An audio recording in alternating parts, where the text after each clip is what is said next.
Live from the world's capital markets, here are the latest financial headlines brought to you by News Factory.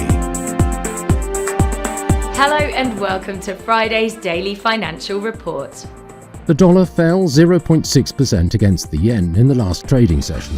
The CCI is giving a positive signal. The Bitcoin dollar pair dove 1.5% in the last session.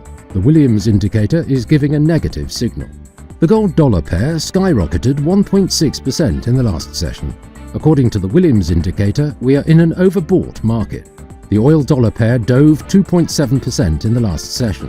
The ROC is giving a negative signal. And now let's hear what our chief analyst picked up for us today. Global shares were mostly higher as investors welcomed encouraging economic data and quarterly savings reports from big companies. European shares mostly headed higher in early trading. Binance, one of the leading cryptocurrency exchanges, has partnered with MasterCard to launch a rewards card powered by Bitcoin and other cryptocurrencies in Argentina, according to a press release. The dollar edged down against most major currencies as the positive impact of hawkish Federal Reserve comments faded and investors waited for more signs on the data front to confirm that more large rate hikes to curb inflation were coming. Those were today's major economic events, and now moving on to world financial headlines.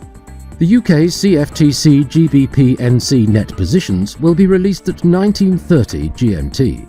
The US average hourly earnings at 12:30 GMT. Germany's industrial production at 0600 hours GMT. The US non-farm payrolls will be released at 12:30 GMT. Japan's leading economic index at 0500 hours GMT. Japan's coincident index at 0500 hours GMT. We hope that you've enjoyed Friday's Market Outlook. On behalf of all of us here, we wish you a productive trading day.